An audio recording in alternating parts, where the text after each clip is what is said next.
On behalf of Freedom and Democracy, Mr. Agnew. So what's happening here? You're going to discriminate against people because of their gender. By setting a 40% gender quota target for companies, you are destroying the very nature of a free society based on merit. Companies will face sanctions and may become fearful of hiring a certain type of person, increasing the chance for discrimination. Article 4 says it shall be for the company to prove there has been no breach of the rules. This rips up the justice system of habeas corpus in the UK. Amendment 54 threatens shareholding voters by warning them for non-compliance of the directive.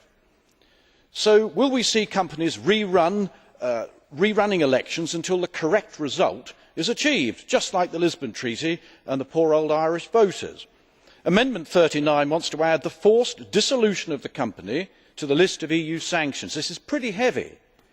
When businesses start suffering penalties or being forced to close because they have one too many male or one too many female non-executive directors, they will see that UKIP was the only party that did what it could to stop this. UKIP amendments delete these draconian sanctions, and we even propose an opt-out clause. UKIP believes that men and women should be hired on individual merit, not on the basis of gender. You do not fight discrimination with more discrimination. Martin Luther King hoped that his children would be judged on the content of their character, not by the colour of their skin. He won equal rights through dialogue and negotiation, and not with more discrimination. Thank you. Mr Agnew.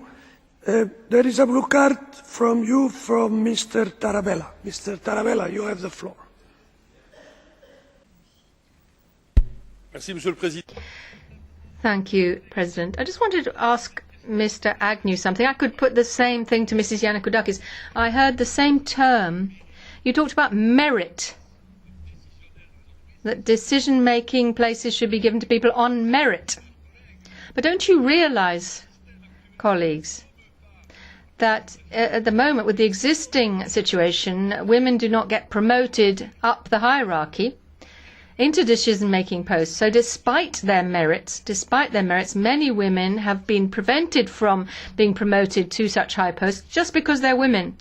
Do you think that what I'm saying is true, or are you just out of this whole subject? Because you must realise that many women have been left out, have been omitted from promotion just because they were women. Well, I don't agree with that, Mr Tarabella. It's as simple as that. Companies are there to make money and to give a dividend to their shareholders. They need good staff to do it, and if a female is going to deliver the goods, they will hire a female. And I just want to tell you about my own circumstances. I run a small and medium-sized enterprise that turns over about £1 million a year. When I was elected here, my wife took on a much more significant role in my business, and she now is in charge of all the hiring of employees. We employ 9 in the business, and only one of them is a woman. Now, that's not my decision. My wife does the hiring and firing, but she feels that generally men will do these dirty jobs better than women, and that's my wife's decision.